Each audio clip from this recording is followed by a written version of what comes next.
আসসালামু আলাইকুম প্রিয় খামারি ভাই এবং বোনেরা, কেমন আছেন সবাই? আজকের ভিডিওতে জানাবো দেশি মুরগির বাচ্চা বড় করার 5টি সহজ কৌশল। এই কৌশলগুলো মেনে চললে খুব সহজেই কম খরচে বাচ্চা বড় হবে আর লাভও বেশি হবে। তাই পুরো ভিডিওটা মনোযোগ দিয়ে দেখুন। চলুন শুরু করা যাক।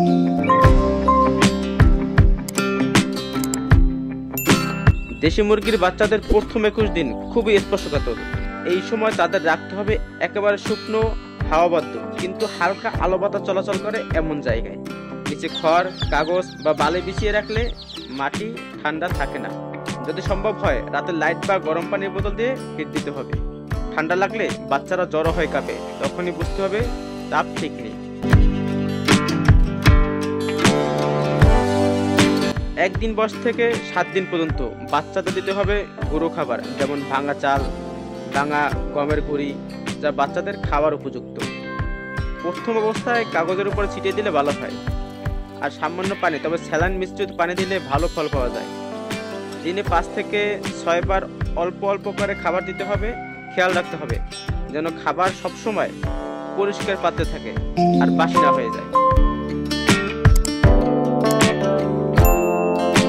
মুরগির বাচ্চা খুবই সেনসিটিভ।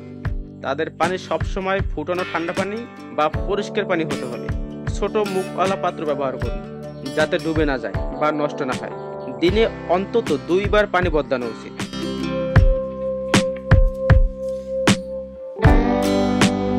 বাচ্চাদের রোগ থেকে বাঁচতে প্রথমে এনডি বা রানীক্ষেত্রকে টিকা দিতে হবে 7 দিন বয়সে। এরপর আইবিডি বা গাম্বরো টিকা দিতে হবে 14 দিন বয়সে। চাইলে স্থানীয় পশু চিকিৎসকের পরামর্শে আরো সঠিক সময় জেনে নিতে পারেন। প্রতিদিন পরিষ্কার পরিচ্ছন্নতা বজায় রাখলে অনেক রোগ এমনিতে দূরে থাকবে।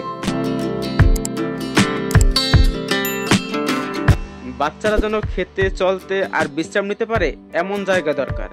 খুব গাদাগাদি থাকলে রোগ ছড়ায় ও বাচ্চারা বড় হতে পারে না। প্রতিটি বাচ্চার জন্য কমপক্ষে 1 বর্গফুট জায়গা থাকা দরকার। রাতের বেলা হালকা লাইট রাখতে পারেন, তাতে তারা নিরাপদ বোধ করবে। এই 5টি সহজ কৌশল মেনে চললে দেশি মুরগির বাচ্চা সহজেই বড় হবে, খরচ কম হবে আর মৃত্যুর হার অনেক কমে যাবে। বন্ধুরা, ভিডিওটি ভালো লাগলে একটা লাইক দিয়ে দিবেন।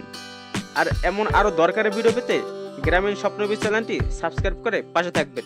ধন্যবাদ সবাইকে।